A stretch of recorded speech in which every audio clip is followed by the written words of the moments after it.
Welcome to Feminist Question Time, brought to you by Women's Declaration International, which is the leading global organisation defending women's sex-based rights against the threats posed by gender identity ideology. Many of us have been active feminists since the 70s or even the 1960s. Our analysis of gender identity ideology has developed, but it's been essentially consistent since Janice Raymond's The Transsexual Empire, which was written in 1979. So she sort of envisaged the gender identity ideology, how it was going to pan out and the roots of it. So we were not surprised when this new attack on women came along, and we haven't changed our analysis. So quite a lot of the very great women and men in this struggle are very befuddled by gender identity ideology and say they just can't understand why it's going on. Where did it come from? It sort of, maybe it was caused by the internet or the water or something. But we actually have a theoretical basis of understanding that's been consistent since the late 70s. So that, I think, that makes it, we have a useful analysis. In 2018, we wrote a declaration on women's sex-based rights, which lays out our position, and it's been signed by 39,197 people from 160 countries all over the world, and it's supported by 542 organisations. Now, our declaration is well worth reading if you haven't read it. It has 9 articles, and they are: Article 1, reaffirming the rights of women are based upon the category of sex. 2, reaffirming the nature of motherhood as an exclusively female status. 3, reaffirming the rights of women and girls to physical and reproductive integrity. 4, reaffirming women's rights to freedom of opinion and freedom of expression. 5, reaffirming women's right to freedom of peaceful assembly and association. And 6, reaffirming women's rights to political participation on the basis of sex. 7, reaffirming women's rights to the same opportunities as men to participate actively in sports and physical education. And 8, reaffirming the need for the elimination of violence against women. 9, reaffirming the need for the protection of the rights of the child. Now, it's based on CEDAW, the Convention on the Elimination of Discrimination Against Women. So some of the language of the declaration is sort of in response to and reaffirming CEDAW. So that's partly how it was made, but it sort of stands alone as a very useful document that we can use to lobby policymakers and politicians, etc. Now, to promote the declaration and the sex-based rights for women, we have volunteer activists, including country contacts from every continent. Do join us. Come along to these webinars, but you can get active in your own country, either by joining the country chapter in your country or by donating info on our website. Our speakers today are Megan Blake from Australia. She's going to talk about the WDI submission to Reem Alsalem on new forms of violence and on the issue of consent. Then we are going to hear from Jenny Watson, who's from the UK. She's going to be talking about rebuilding lesbian spaces, a 2025 update. And then we're going to hear from Ananda Castaño from Spain on the myth of sexual orientation. And we also have in the field Bernadette O'Malley. She's on a vigil for Afghan women in London. Without further ado, I am going to introduce our first speaker. So Megan Blake is an Australian lawyer and academic. She's on the management committee of Feminist Legal Clinic and Maternal Scholars of Australia, and works primarily in the areas of human rights and the protection of women and children. Megan is currently on the team representing the Lesbian Action Group in their appeal against the Australian Human Rights Commission to be heard later this year. And Megan is going to tell us about the WDI submission to Reem Alsalem on new forms of violence against women. and on the issue of consent. So thank you so much for coming on today in the middle of your night, and over to you. In late 2024, the United Nations Special Rapporteur on Violence Against Women and Girls, Reem Alsalem, put out a public call for input into her thematic report that she's going to make to the Human Rights Council at its 59th session in June this year on, as Jo said, new frontiers and emerging issues in sex-based violence against women and girls, and an addendum to that report specifically on the issue of consent. Each submission was limited to 3,000 words, and the deadline was the 30th of January this year. WDI produced one submission for each of the main report and the addendum. They can be found on the WDI website under the News tab, posted on the 9th of February this year. So please visit womensdeclaration.com and navigate to the News tab if you would like to read through the submissions, and you may want to do it in partner with this webinar. So these submissions were different from other recent ones that we've done in that they were not directed to their final audience and were not written with the primary goal of persuasion. The Special Rapporteur wrote in her preliminary comments that sex, for the purposes of her report, was to be understood as a biological category, and that this meaning of sex was the most consistent with both the treaty instruments relevant to human rights and with the ordinary meaning of the word. We didn't, therefore, need to address this conflict in our submissions. We didn't have to justify why a focus on biological sex is important, and we could move past that to substantive harms affecting women and girls as a result. The Special Rapporteur has also published opinions on matters such as pornography and prostitution that are largely in line with the WDI declaration. So we could take her understanding of and agreement on these issues as a given too. In many other submissions to organisations and committees where there is not agreement on these points, even for instance with the CEDAW committee, we cannot take these as a given and they need to be addressed every single time. So they didn't need to be addressed here. Finally, the submissions were requested by the Special Rapporteur for the purposes of informing her own report, but she would be the ultimate filter and selector of the final material put to the Human Rights Council. Therefore, if we were aware of an issue being raised by another submission, such as Sheila Jeffries' own submission on the harms done to women in the workplace who are compelled to participate in the fetish of a man's paraphilia, we didn't need to address that in as much detail or at all. If the Special Rapporteur's attention was already being brought to it as a concern in the community, we could trust that she would do with it as she thought best. We therefore brainstormed more issues relevant to each call for input than we ended up including in our final documents.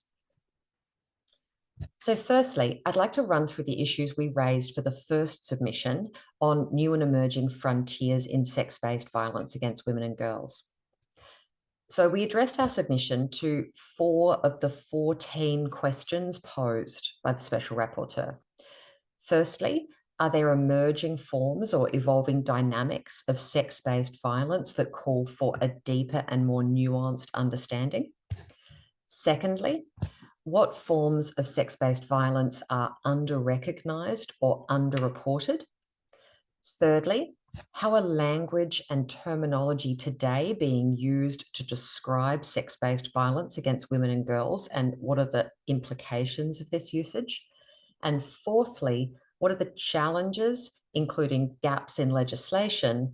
What are the opportunities and what are the best practices in combating sex-based violence?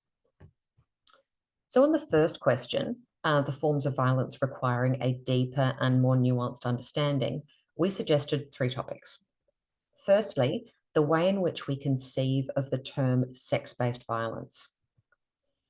In her call for input, the Special Rapporteur defines sex-based violence as violence that has affected women and girls disproportionately because of their female sex.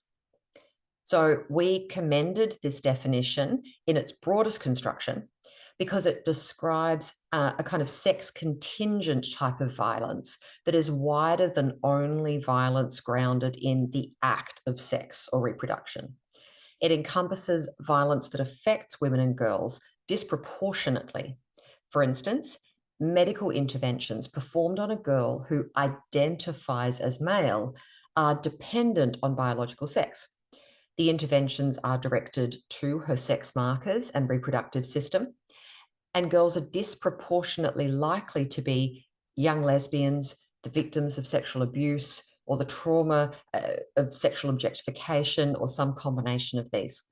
So we submitted that the concept of sex-based violence is itself an area in which greater nuance is often required, as harms disproportionately suffered by women and girls can too easily be dismissed as sex neutral because they're not overtly sexual.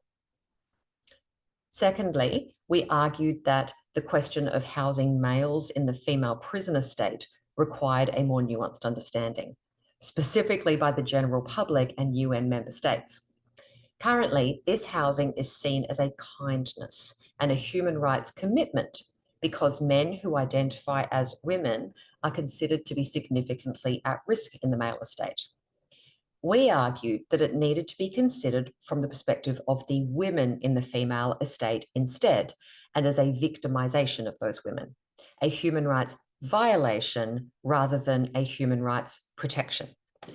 We argued that it resulted in the oppression of women and therefore breaches of the United Nations rules for the treatment of women prisoners and non-custodial measures for women offenders, which is known as the Bangkok Rules, and the Mandela Rules, which is the UN standard minimum rules for the treatment of prisoners.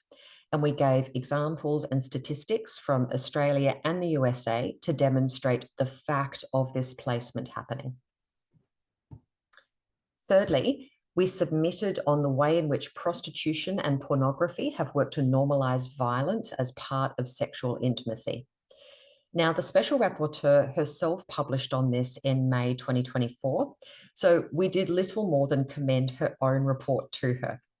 Stating our support was important, however, because she is currently facing attacks in retaliation for this report.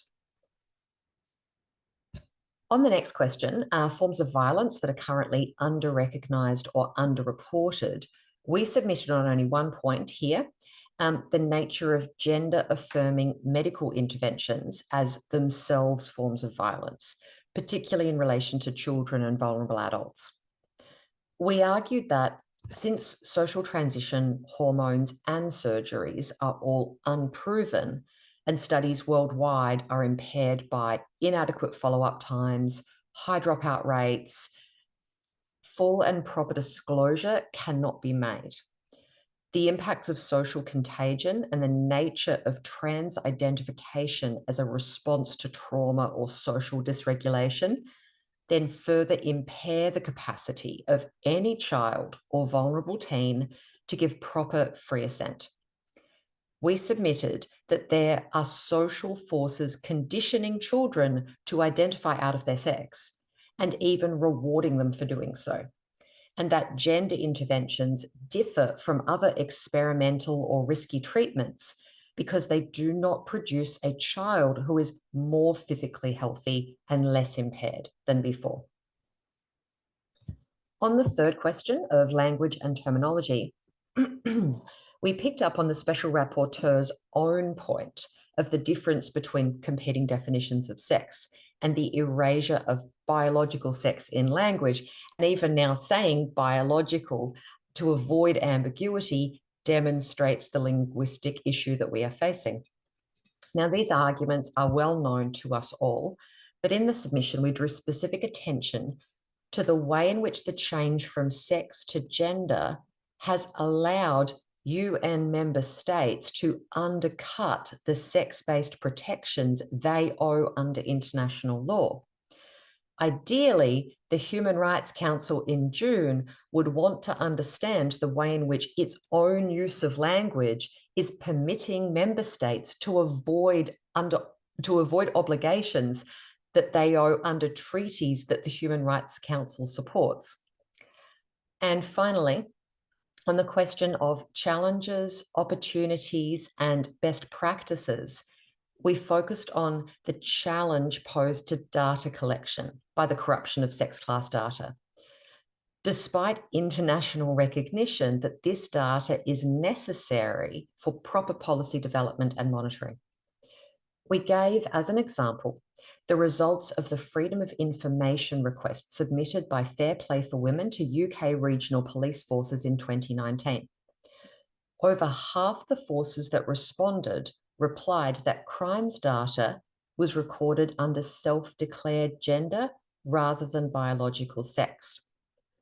And in their crime survey statistics for England and Wales for the period March 2017 to March 2020, the Office for National Statistics reported that 1.5% of rapes by penile penetration had been committed by people recorded as women.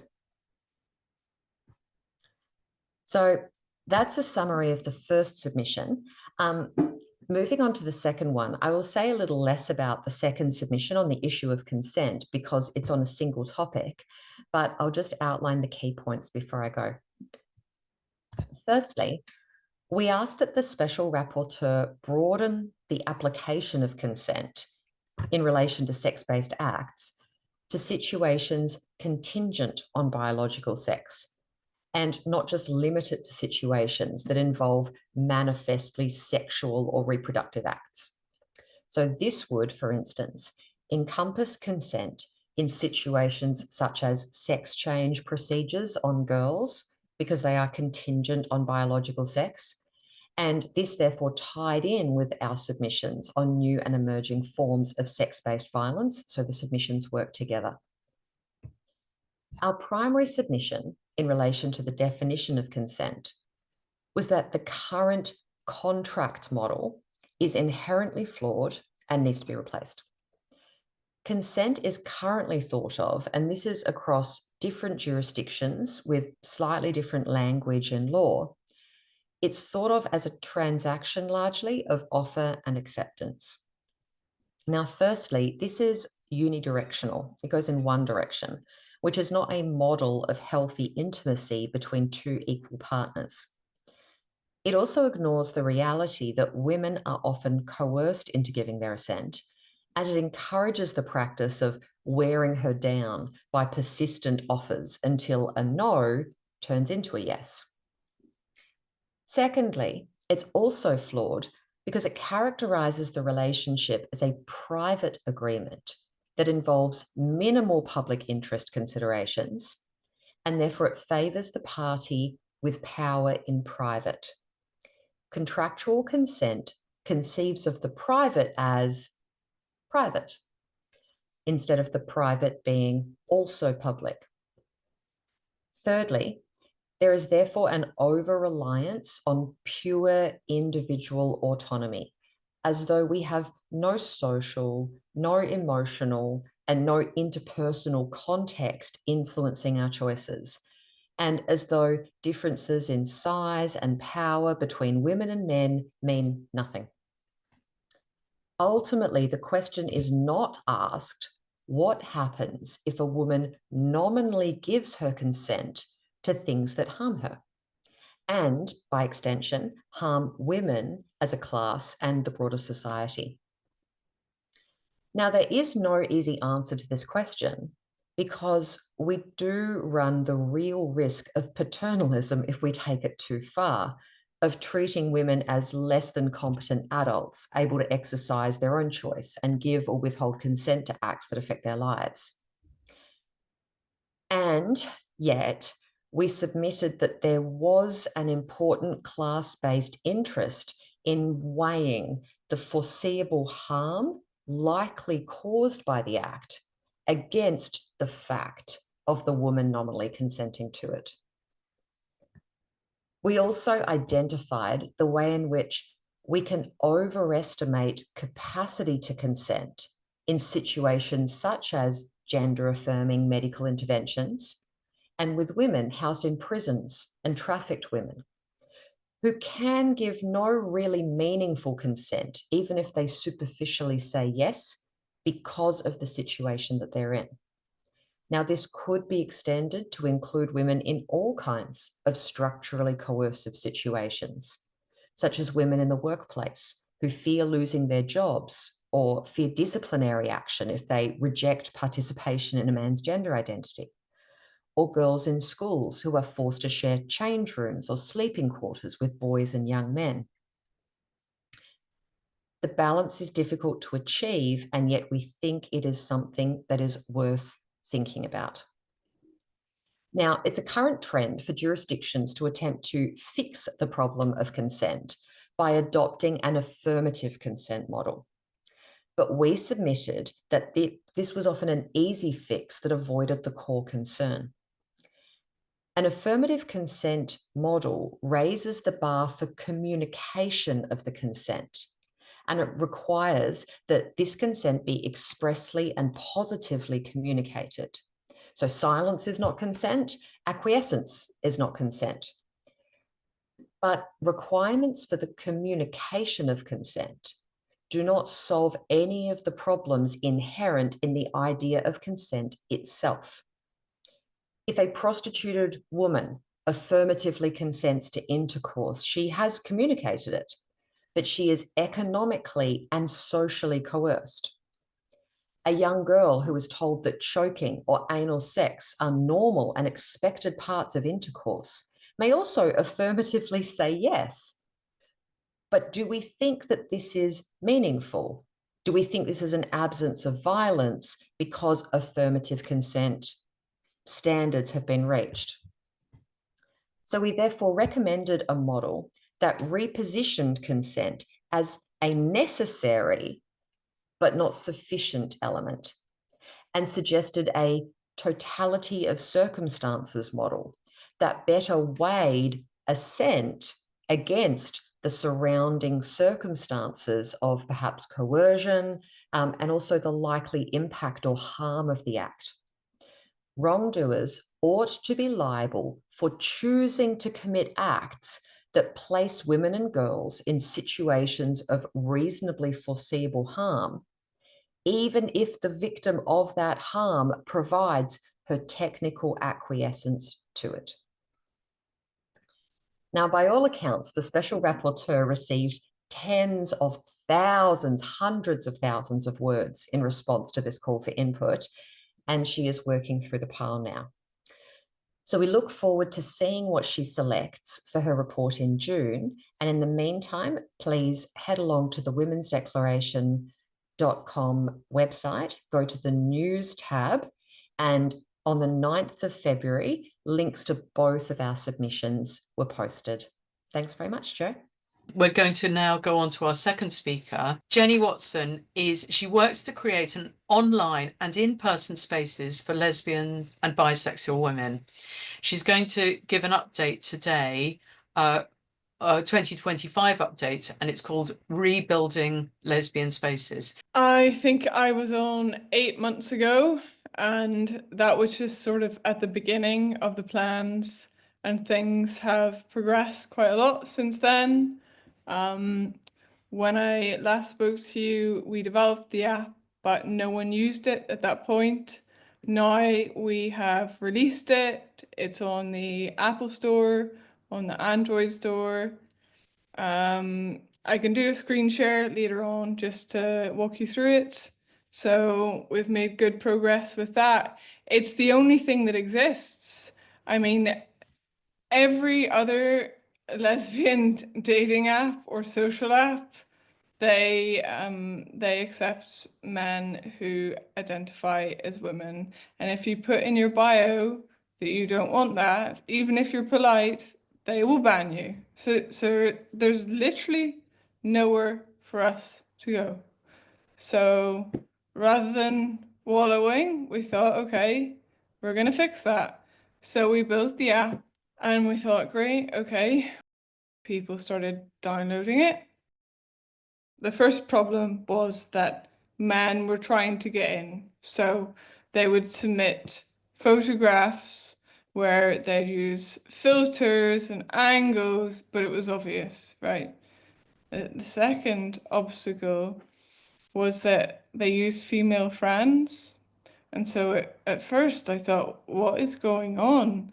Because you had these profiles where they were definitely women, and we use sex recognition software. And so we looked at these profiles and we thought, they're women. What's going on? Why are these women on our platform being sent? Sorry if I'm not sure if I can use this language, but they were being sent dick pics and videos and things like that.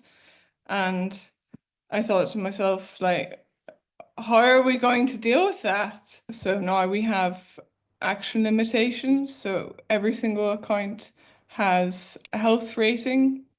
So when you download it, your actions are limited. And then the more you use it, then your health increases and you can do more actions on the app. And so far, that's pretty much eliminated the problem. So that's great. But it meant a massive, massive delay because the app was supposed to be out in the summer.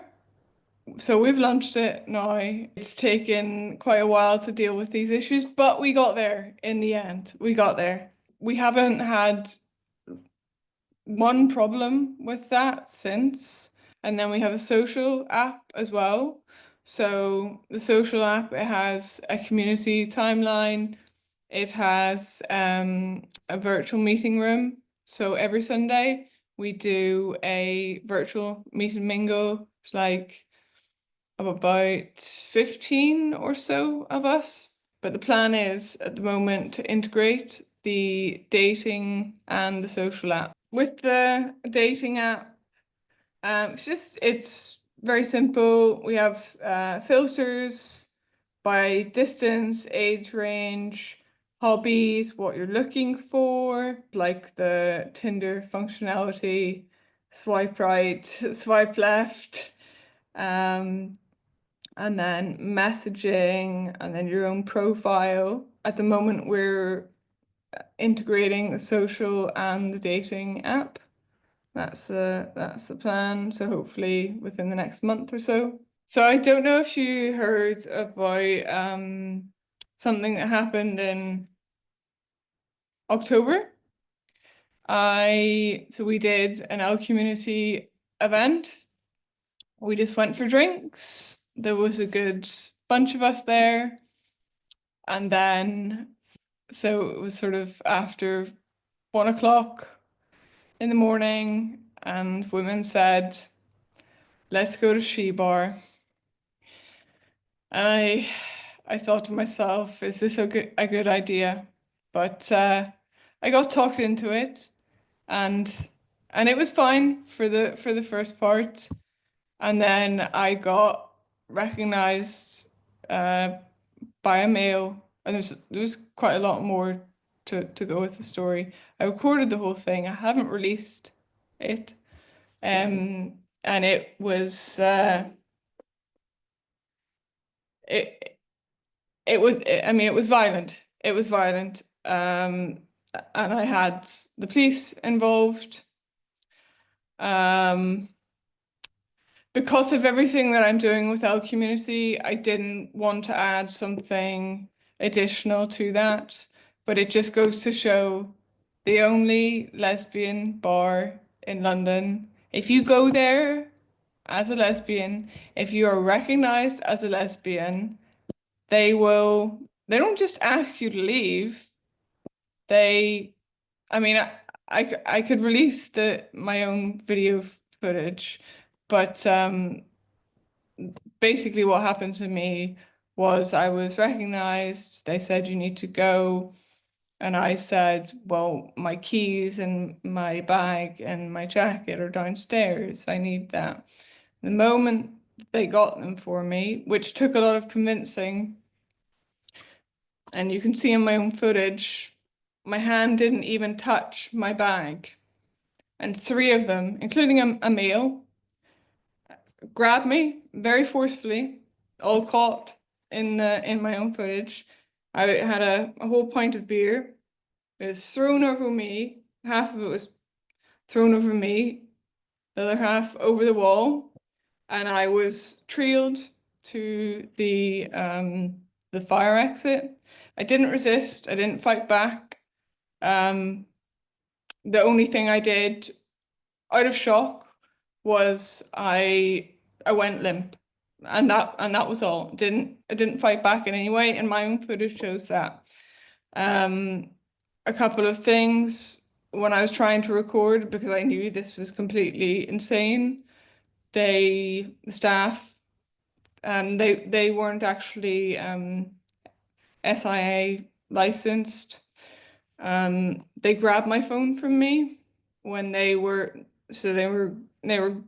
dragged me to the fire exit, and then they sort of dumped me at the bottom of the stairs, and I was recording, and one of them grabbed my phone and threw my phone because they knew how incriminating that was. And yeah, it was very, very forceful, and I was not resisting. I just wanted my items and to leave because I knew what was happening. And yeah, and then because I knew I wasn't at fault, I knew I didn't do anything wrong. I knew I'd just been recognized, and I hadn't gone to that bar in a long time because I knew it's not a good place to be as a lesbian, despite being a lesbian bar. And so I spoke with solicitors, and we asked for the footage because you have a legal right to obtain that, but they did not comply, which is not lawful. And why did they not comply? Because they knew they used extreme force on me. My wrists were bruised for days. I had other bumps. One of the security staff pinned her leg down on me whenever the three of them dumped me at the bottom of the stairs. I wasn't resisting, so I don't know why my own footage shows this. I haven't released it yet. I don't know if I will. Maybe I will. Maybe I should. She was pinning her leg down on me, so I had bruising on my ankle after. But yeah, I didn't resist. The worst I did was go limp out of shock. And then the three of them, including a male who was not licensed, dragged me up the stairs, one limb each. I don't know if you're familiar with She-Bar. It's a very steep flight of stairs, and then just thrown outside. Yeah, I mean, my own footage is yeah, I mean, it caught the whole thing, and they you know, at one point they said you're being removed because you incited a hate crime against transgender people here, which did not happen because I was in a very small group with women who came from the L community event. We didn't talk to anybody else. I know it was this man who had me ejected because when I was getting a drink, and this is why I actually contacted the police. When I was getting a drink, he pushed himself up against me, and I guess you can probably imagine what I felt when he did that. And given everything, given the ejection, given the way the staff spoke to me, accused me of inciting a hate crime when I did not say one thing. I don't mind. I mean, I don't agree with their policy, but if that's their policy, fine. I'm not going to argue with it. The next day in my own footage, I was looking through it, and I realized it was the same man who pushed his erection up against me. He was the same man who had me removed. He was, I mean, yeah, he was basically he was in a grip with the staff.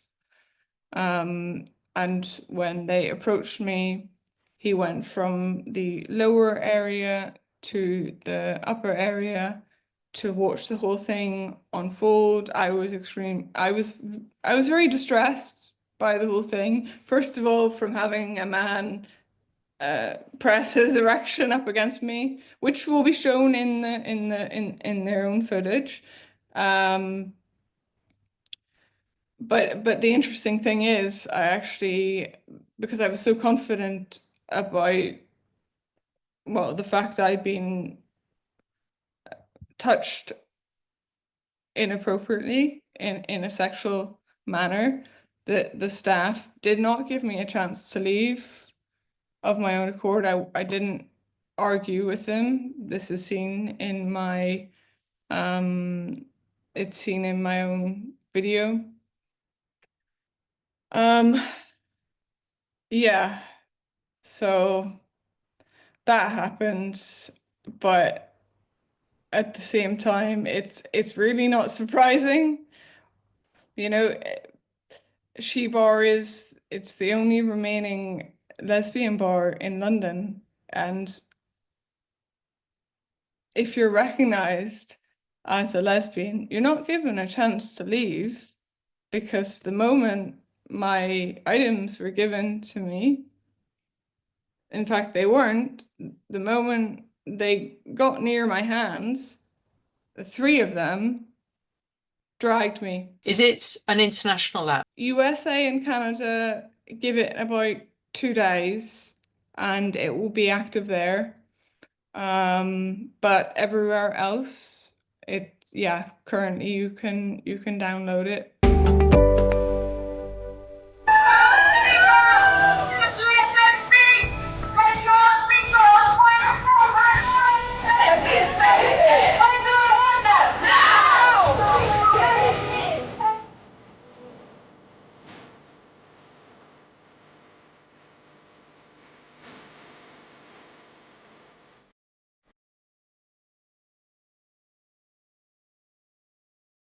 So Ananda Castaño is from Spain. She's the chief editor of the feminist press Labrys Editorial. She's a radical and lesbian feminist and a woman with disabilities and chronic illnesses. She writes non-fiction essays and poetry and has been a feminist activist in Spain since 2019. Hello, I'm Ananda Castaño, and I'm going to speak about the social construction of sexual orientation. This is a short presentation based on a two-part essay I wrote back in 2019 called El mito de la orientación sexual. It had some repercussion among Spanish-speaking feminists, and I hope it can make you have the same kind of reflections and debates it did for us. I'm currently working in expanding this analysis, so many of the things I'm going to speak about today are not in that old essay, but I consider the most important parts are there in case you want to check it later. So, as feminists, and especially as lesbian feminists, we might have encountered other women who, despite calling themselves feminists, claim that they have a natural sexual orientation. In fact, when entering the conversation about trans activism and queer theory, we face the common discourse of sexual orientation being a biological trait, just like the sex one. This discourse usually aims to protect lesbians from the invasion of trans-identified males, but that doesn't make sexual orientation a real thing, and it doesn't necessarily help lesbians in the long run. Sexual orientation is but the new way in which patriarchy tries to control women's sexuality and relationships. The ways to keep women bound to men have changed over the centuries, and as women gain independency and found ways to avoid the intimate relationships with their oppressors, the patriarchal system needed to refine its narratives in order to maintain social control over women's sexual behavior.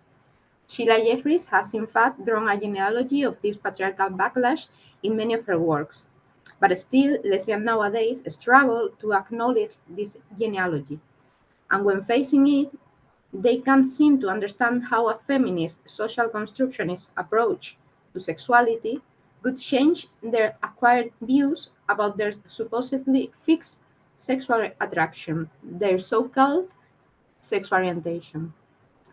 Before the current conceptualization of sexual orientation came around, the patriarchy created many other concepts and narratives to try to control sexual behavior and the understanding of sexuality. In this slide, I've included some models of what some people would call homosexuality, which have preceded the current model of sexual orientation in the West.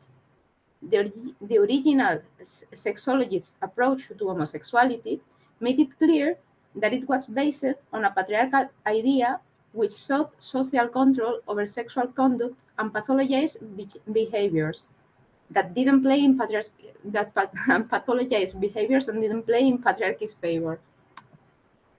This idea of homosexuality as a pathology, which in reality was implying heterosexuality was the healthy disposition, was left behind, mainly thanks to lesbian and gay liberation movement, After that came what Celia Kissinger called a humanist liberal model, which saw being gay or lesbian as a lifestyle choice with no political motivation or repercussion. Even though it tries to depoliticize lesbian and gay existence, it implicitly sought to make both fit in the straight model of society, asserting they posed no threat to it. We now find ourselves with a new model of homosexuality, which is not pathologized but is still essentialized, thus splitting women between the naturally heterosexual and the others. A model in which lesbianism is not seen as detrimental but is theorized as a way that makes it an individual thing with no political basis or repercussion. Excuse my reading. This is the model of sexual orientation, which also includes the heterosexual and bisexual orientations. We could speak of how this model of sexual orientation is now being used by other groups that were once considered sexually different, such as pedophiles or zoophiles, to legitimize their practices. But we'll have to leave that issue for some other occasion. We'll talk about it. We have just seen some of the characteristics of the model of sexual orientation. Now let's observe its contents. What is sexual orientation? First of all, it is a theoretical concept, meaning this is not a proven fact or universally accepted notion, but only a theory that has gained popularity, despite little evidence to support it. The term has been around for a while, but it began to be used in the way it is now by the late 80s.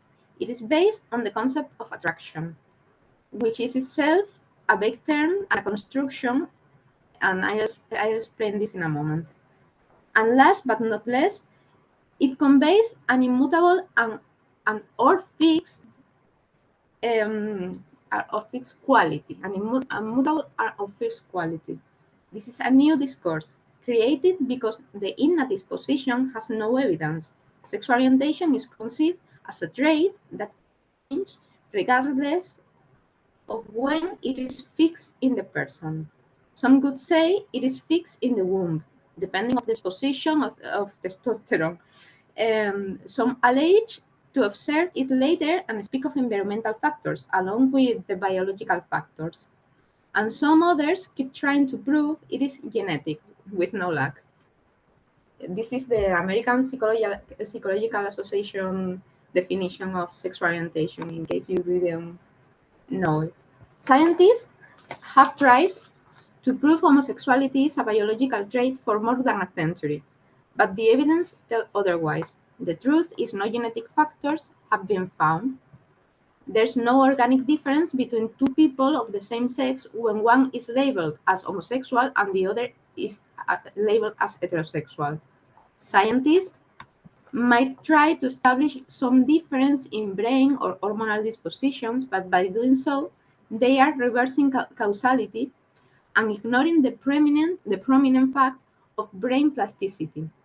Scientists would need to find a predictive factor for homosexuality or heterosexuality in order to prove this being natural, but such thing has never been found. You might find a lot of papers trying to prove this biological basis, but most of them have awful design flaws. A lot of them use conflating science, which includes its own social constructs and selection bias. Others use empirically checkable traits, but interpret the results using the social constructs that weren't present in the research model. Those are only two of the most common methodological flaws, but I won't spend much time on this since we still have a lot to talk about. As we said before, the most widespread definition of sexual orientation is grounded in the concept of sexual attraction. But attraction itself seems to refer to a pattern or at least to an inferred principle and not to anything checkable by itself. Attraction is a construction based on recurrent sexual desire. Note how sexual is also a constructed concept. And desire itself is just an interpretation of arousal.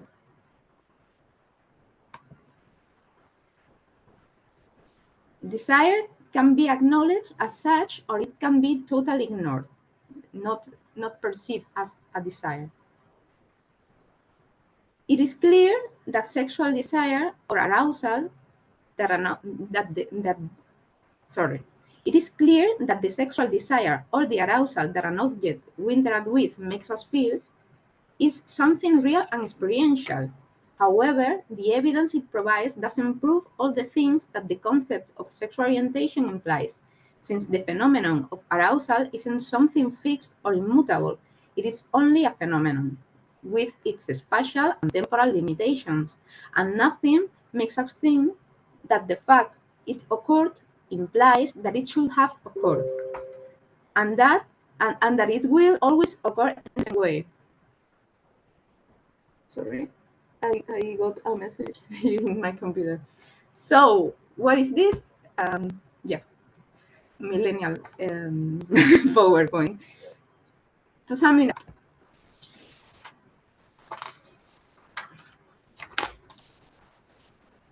the notion of sexual orientation is inferred from the fact of arousal, or its subjective interpretation, which is desire.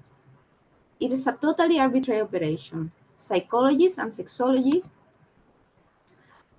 assert that if they can see a pattern where a person supposedly only feels desire towards people of one sex or another, or even both, then there must be something in them that makes this happen, something that is conditioning this supposed pattern. This is an induction fallacy, and it is in no way scientific, but it is really useful for patriarchy. We cannot establish a law for a pattern of occurrence. This is an empirical principle, meaning that if a sequence of occurrence showing a pattern, it doesn't mean it will always show the same pattern. But the concept of sexual orientation goes a step forward, trying to claim that what makes the supposedly immutable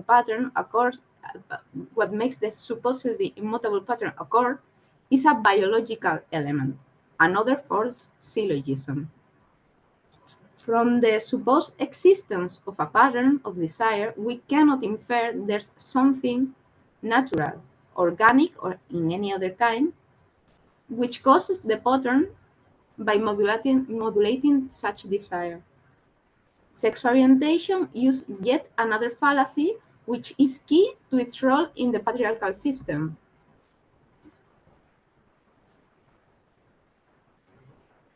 It establishes a generalization towards people who share the sex characteristic of anyone we have acknowledged as object of our desire. So I think you can see how this would be a fallacy. A concept which relies on so many fallacies shouldn't be taken seriously by many.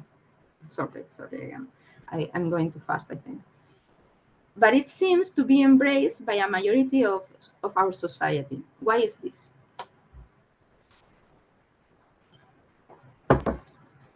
Sexual orientation also relays in patriarchal narratives and institutions.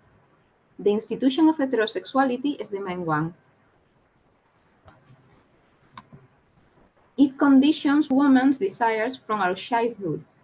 So we are interested and focused in liking boys and men. It tries to make us unable to conceive women as objects of our sexual desire, which is reserved to men. Even if we experience sexual arousal when in relationships with another woman, we'll find it difficult to relate it to sexual desire. On the other hand, we'll tend to interpret any kind of pleasant feelings we experience with men as a sign of desire towards them. The patriarchy will also offer ostensible rewards in the form of socially approved lifestyles, which we can only enter through relationships with men and in reality only serve to men's interests. Because of this, we'll have many instances of what we interpreted as desire towards men, not only sexual. We'll only pay attention to those desires and disregard any feelings towards women as sexual, and will fear being anything other than heterosexual and ignore situations in our life that could make us question our mutable desires.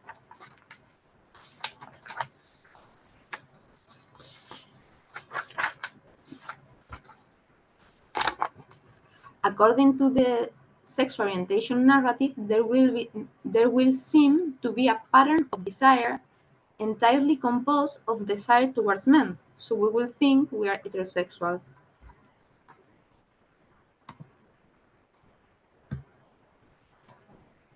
But of course, not everyone who believes in sexual orientation thinks of themselves as heterosexual. The institution of heterosexuality doesn't have total control over the lives of women. Conditioning is not perfect. Social norms don't mold the totality of human experience. We don't comply with gender roles, for example. Arousal around women does occur, and we can still interpret it as sexual desire. All kinds of desire towards women also happen, and this makes us want to establish relationships that the patriarchy forbids and doesn't conceive with women. It is possible to have only felt arousal or other feelings that make us understand ourselves as lesbians with other women, but it doesn't make it a biologically conditioned phenomenon. Remember, a pattern doesn't imply a law. But most women have in fact been groomed by the institution of heterosexuality and have thought they had feelings and sexual desires towards men before calling themselves lesbians. Some others did have those feelings and desires and even had sexual relationships with men and male partners which they enjoyed back then, even though later they saw them as insignificant and not worth of their energy or attention once they became lesbians. If we use the sexual orientation perspective, we cannot accept the possibility of a change in the pattern, since sexual orientation is supposedly fixed. The sexual orientation model would, in most cases, try to convince these women that they were not conditioned into trying to like males before they even knew what that meant. It would either use a sort of psychoanalytical approach to make us look into our past and only recognize the true as true. Sorry, I'll start again. It will either use a sort of psychoanalytical approach to make us look into our past and only recognize as true our desire towards the people of the sex we think marks our sexual orientation, which can be seen as a confirmation bias, or it could say the pattern always included both sexes, which thus conceive most women who start desiring women after being exposed to compulsory heterosexuality as bisexuals. Bisexuality is a cornerstone of the sexual orientation theory. It acts as a safety net for all the possible exceptions. When mutability in desire or arousal is evident, bisexuality is conjured. The supposed element that conditions desire will still be present, but it could act directing desire towards both sexes. This way, the sexual orientation theory would seem foolproof, thus validating the way in which most people think they are naturally heterosexual and can never be another thing. When used along with the psychoanalytic confirmation bias that seek to claim that all our desires and arousals were always the same, the bisexuality stance makes the theory of sexual orientation unfalsifiable. I hope most of you know that word. It means that it doesn't contain in its conception a way to prove it false. Despite this could make some see the theory as convincing, this is in fact a common criterion for regarding a theory as unscientific.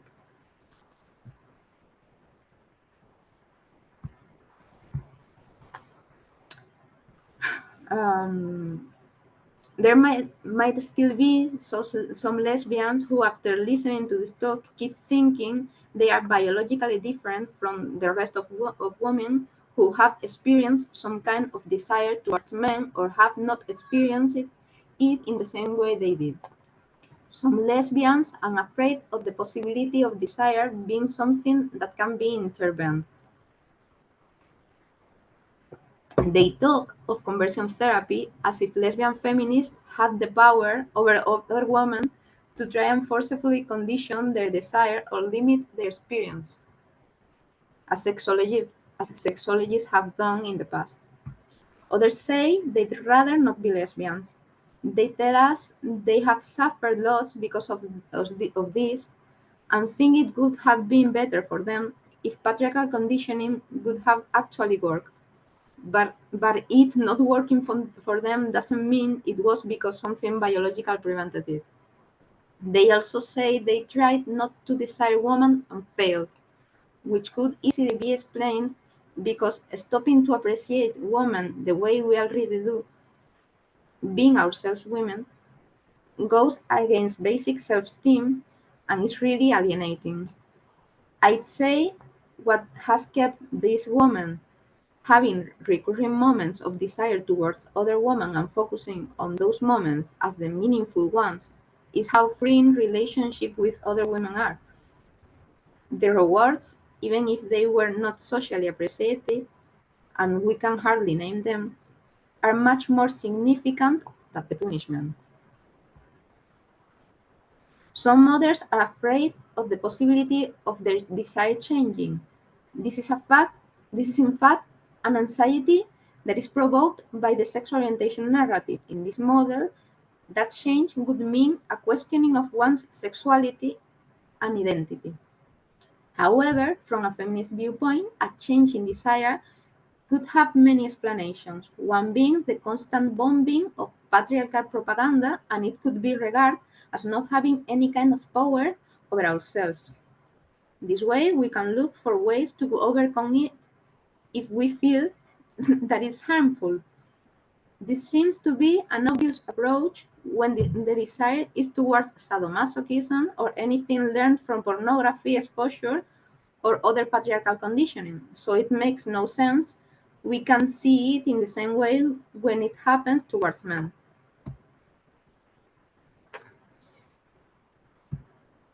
You don't have to believe in sexual orientation to be a lesbian. The idea of being a lesbian doesn't require the sexual orientation concept. In fact, the concept of lesbian is much older. We might consider ourselves lesbians because we do in fact have feelings and relationships with women that go way beyond arousal. Sexologists have tried to reduce lesbian existence to a sexual desire practice. Doesn't erase really. Sorry. I'll start again. Sexologists have tried to reduce lesbian existence to a sexual desire for practice. This doesn't just erase really important parts of our lives, but also functions to depoliticize what being a lesbian means and to try to regain control over us by the creation of new prescriptive sexual narratives and practice for lesbians. We as lesbians also decide to keep embracing those feelings and relationships which in fact don't oppress us or alienate us, in which we feel free. This is an important distinction between understanding ourselves as lesbian from a feminist perspective and doing it from a sexual orientation perspective. Sexual orientation seeks to conceal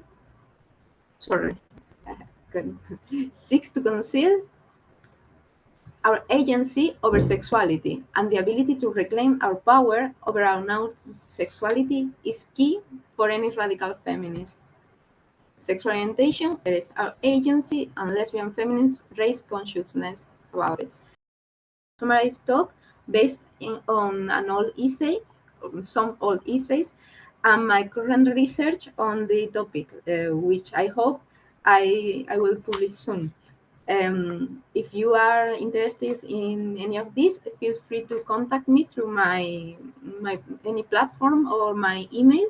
This week in Canadian news, Redux has reported on an Alberta mother and her 14-year-old daughter who were faced with a man in their change room who was, quote, naked except for fetish gear. The woman, who is being called Carrie, and her daughter had a lovely day planned at their local pool, but when they entered the ladies' change rooms, there was a man lurking wearing an exposed breast form and a black penis sling. Carrie immediately ushered her daughter out of the change room and reported the incident to pool staff, who chastised her and told her that they had an inclusive policy that allowed everyone to use whichever change room they felt most comfortable in. As usual, it seems this does not apply to women and girls. Carrie called the police and was approached by a female staff member while she was waiting for them to arrive. She recorded the conversation and provided it to Redux. She can be heard saying, quote, I am telling you right now, he is a balding man in his 40s wearing a penis sling and rubber breasts around his neck. Fetish rubber breasts slung around his neck. He is in the women's washroom. I walked in with my 14-year-old daughter. I am 54. I should not have to put up with it, but she should definitely not be exposed to a man enjoying his fetish in the women's washroom. The female staff member reiterated the policy of allowing poolgoers to use whichever change room they choose, and then defended his fetish gear, stating that, quote, they can wear whatever they are comfortable wearing. The Edmonton police were equally as dismissive. When Carrie pressed the constable on whether a 14-year-old girl should be faced with a middle-aged balding man in fetish gear in her change room, the constable stated that the police service takes no position on the matter. The police report used gender-neutral pronouns for the man and stated, quote, the person's penis was covered by the penis sling. However, the fake breasts were bare. Redux learned that this man frequents the Booney Dune Leisure Center pool. Carrie pointed out that there is a school next door to the center and that young girls use this change room regularly. In other news, a man has pled guilty in an Edmonton courtroom to trafficking a 13-year-old BC girl. 29-year-old Cameron Alexander has admitted to trafficking someone under 18 and to obstruction of justice. The girl was just 12 years old when Alexander met her in 2022.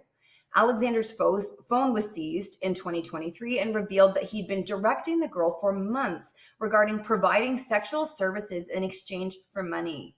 While in custody in Edmonton, court documents indicate that Alexander continued to contact the victim despite there being a no-contact order. The documents also state that he urged her to plead his innocence and also, quote, gave her tips on how to best advertise her services and encouraged her to recruit other women to become sex workers and then send him the money earned by them. The document also stated that during the offense period, Alexander, quote, influenced, directed, and exercised control over the victim in engaging and continuing to engage in prostitution. Alexander is back in court for a sentencing hearing later this week. And finally, a trans rights activist who goes by Marnie Panas has filed a complaint with the Alberta Human Rights Tribunal because he claims he was discriminated against when he called for a wellness check for a friend in 2019. According to Panas, he was misgendered by dispatchers over the phone. The tribunal found there was discrimination but dismissed the complaint, saying dispatchers didn't mean to misgender Panas. And so Panas let it go and moved on. Just kidding. Of course he didn't. Panas has appealed the decision, stating, quote, this isn't about my hurt feelings. I'm fine. It's about the systemic issues that impede people's participation in the police service from communities like mine and the significant trauma that I experienced when I called asking for help and was further harmed by the very people who should be there to protect me. During the hearing, one of the operators said that he later received training about asking callers how they wish to be addressed and that he did not mean to disrespect the complainant. Panas says that training and policy updates are not enough, stating, quote, to build trust with the community, they have to be held accountable. For somebody like myself thinking, will I phone 911 again in the future if I find myself in a similar position? The answer is probably no. And that is a very real experience for most people in our community. Just to be clear, the incident that he's carrying on about involved him being called sir and buddy by dispatchers who clearly heard a man's voice over the phone because he's a man. And that's all I have for you from Canada today. Take care. I'll begin by mentioning the latest items our chapter has been working on.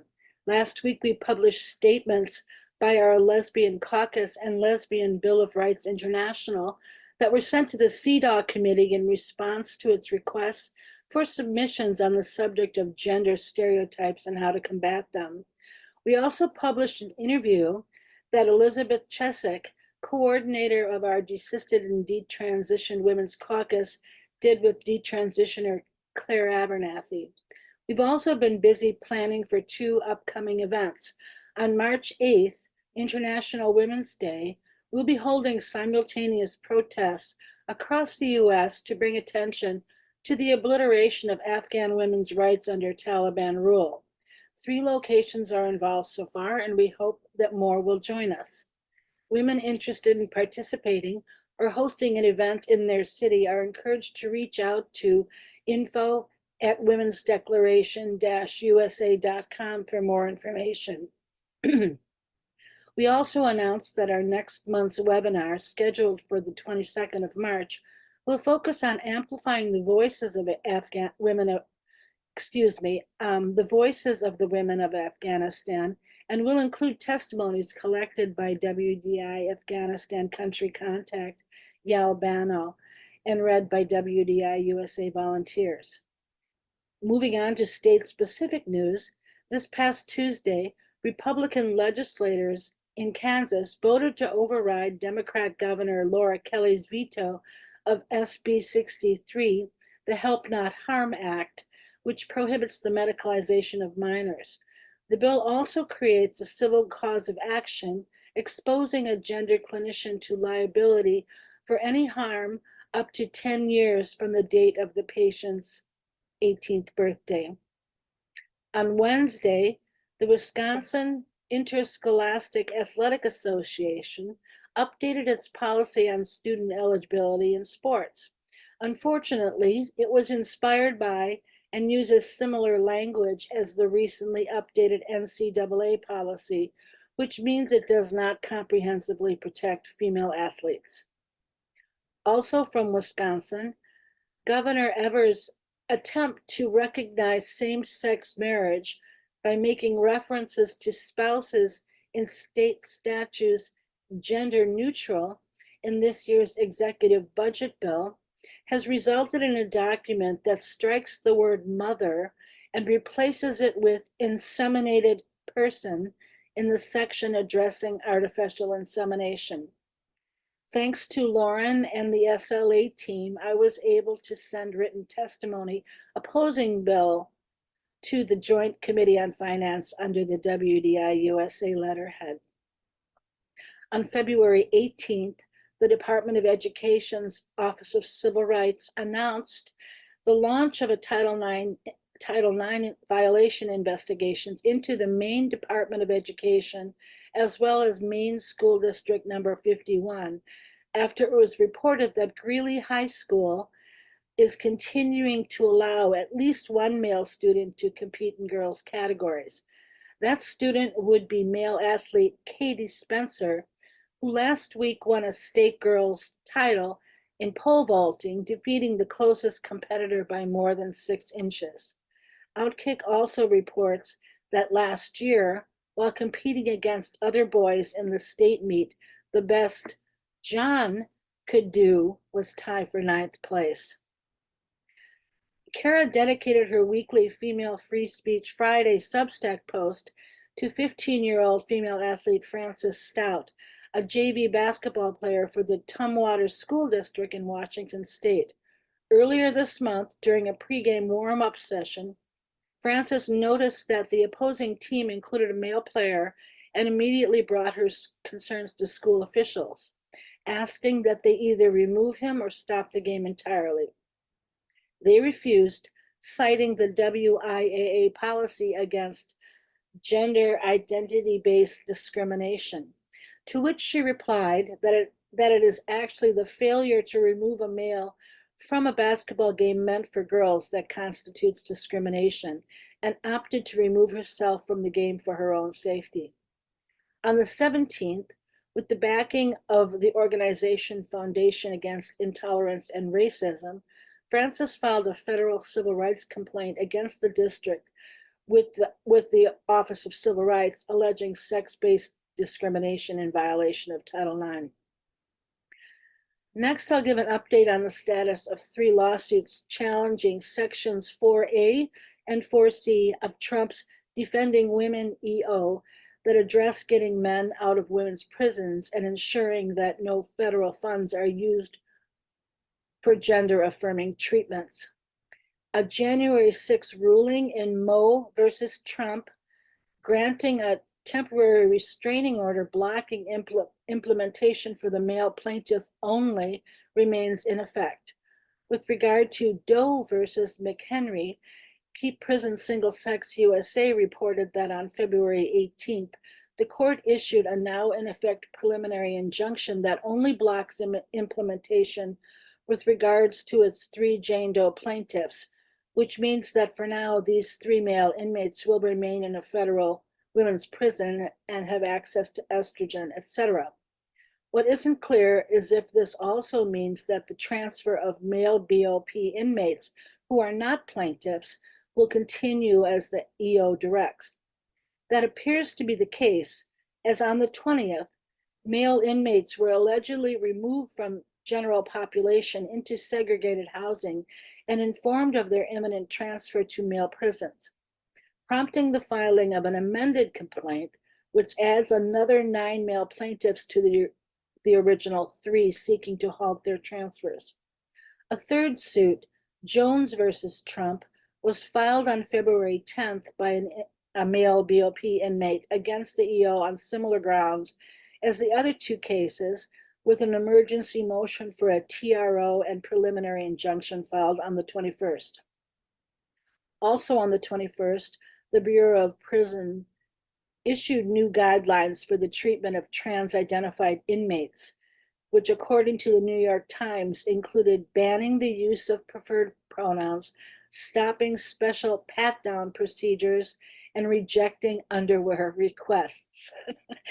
Another suit against the Defending Women EO, this one pertaining to its Section 3D requiring that passports and other government-issued ID documents accurately reflect an individual's sex, was filed on February 7th. In Orr versus Trump, the ACLU and Big Law co-counsel Covington and Burling argue on behalf of their 7 trans or non-binary clients and others similarly situated that the policy is arbitrary and capricious, violates the right to travel and right to privacy under the Constitution's due process clause, violates its equal protection clause, and compels speech in violation of the First Amendment. The suit includes a motion to stay agency action and for preliminary injunction, which to my knowledge has not yet been ruled on. That's all I have today. Thank you. In New Zealand, there were several further responses to the report of the IPCA, which is the Independent Police Conduct Authority, about the police response to the Let Women Speak rally in March 2023 in Albert Park in Auckland, which was part of it, which they placed submerged inside of a broader document called Policing Public Protests in New Zealand. Now, Speak Up for Women welcomed the IPCA report because the report was very critical of the police actions. Speak Up for Women appeared to accept the IPCA's view that part of the problem was police uncertainty about their powers and that a solution could be to give the police more powers. Of course, the problem being that police didn't do anything to protect the women when they were subjected to violence from 2,000 rainbow people. That's about 200 peaceful older women, and Kelly J. Keane. Other organisations were very critical of this proposal to give police more powers, including the Free Speech Union, the Civil Liberties Union, WDI New Zealand, and the Women's Rights Party. It's true that the IPCA report has acknowledged that the police response to the violence at Albert Park was inadequate on all counts, from inadequate risk assessment through to failure to respond to unfolding events and failure to prioritise public safety. One of the worst things in the report, though, is the lie that the police escorted Kelly J. Keane through the crowd out of the park. They did not. She was helped out by courageous women marshals and a couple of security guards. The police only helped once she was already out. After the report had vindicated that the women were treated appallingly by the violence of the trans activist mob and by the deliberate choice of the police to do nothing to help them, then the IPCA goes on to recommend giving more power to the police, which doesn't seem logical. It's also of note that the report about Albert Park was buried in a larger, more general report so that the harm that was done to women and the police in action still has not received the public attention and vindication that it deserves. The Women's Rights Party in their media article, and I'll post some links up hopefully shortly, and some of this has also gone onto the WDI website. Their article was entitled, "Giving Police More Powers to Constrain Protest is Not a Solution to Police Failings." They said, where is the apology to the women and men who were in Albert Park, who are still traumatised by their experience, and to those from the wider New Zealand community who continue to suffer from the chilling effect of knowing that they cannot rely on the police to protect them? Hang on, I've just lost my place here. Now, the WDI NZ New Zealand noted that the IPCA failed to mention a possible bias within the police against Let Women Speak event, reflecting the bias in the wider society, which reached a fever pitch in the mass media during the week before the event. And the IPCA also didn't look at the influence of the police diversity unit on the police attitude or actions. On Saturday, 22nd of February, Jill Ovens from the Women's Rights Party spoke about the IPCA report at the WDI Australia and New Zealand Feminist Question Time webinar.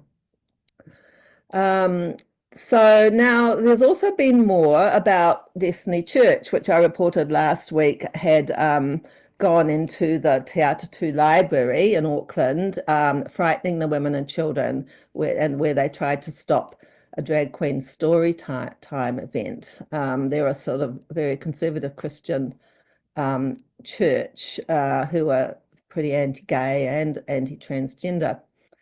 Now, Resist Gender Education published an article entitled "Losing the Plot at the Library, Drag Shows Are Not for Kids." And they were saying that the underlying reason for the Destiny Church protests at the library has become obscured. And that Brian Tamaki, who's the leader, it talks about the need to protect children, but it's protection from gender identity ideology that is necessary. And they explain why gender identity ideology is such a problem, saying at first glance it might seem harmless to let children identify as the opposite or neither sex when it's part of childhood imaginative play. But when adults start affirming a child's imaginary sex as a reality, a cascade of significant consequences is set in motion, and they talk about how it can lead to children taking puberty blockers and having lifetime of medicalization, and also being exposed to adult sexuality in these library events, and how none of this has got anything to do with gay rights. Now, there's been a lot on Twitter about Destiny Church and more responses as well. But Brian Tamaki certainly is revealing himself to be very anti-gay. He's put on Twitter a poster saying, "Let's make New Zealand straight again and keep New Zealand pure." And also there's a big response supposedly to Destiny was that the trans activists, the rainbow community, held another rally in Albert Park, which is hardly just a coincidence that this rally is happening just after the IPCA report about what happened at Albert Park. And it's very close to the 2-year anniversary of that. So their rally, they put publicity out saying, "Defying Destiny, Day of Queer Power, these queers bash back." And the very violent phallic imagery in their poster. So by holding this event at Albert Park, it seems that they are falsely conflating the peaceful Let Women Speak event at Albert Park with the aggressive Destiny males' actions, and also that by calling for a kind of challenging Destiny to a fight, it appears they're not sorry for mobbing and bashing the women and would do it again. They're still keen to engage in these aggressive actions. So on Sunday, the rainbow event at Albert Park went ahead peacefully because Destiny did not turn up. By holding this event on this anniversary of when the violence against women happened from the rainbow community, this reverses history, in my view, and paints the rainbow people and their supporters, which is the trans activists really, as the peaceful victims reclaiming themselves rather than the violent aggressors that they were. So it's a kind of rewriting history, and it got a sort of benevolent reportage in the national news. They're demanding that Destiny Church loses its charitable status and all government grants, and demanding full funding of medicalised gender treatments. So lastly, an item appeared on New Zealand Doctor, which was reported on Twitter, X.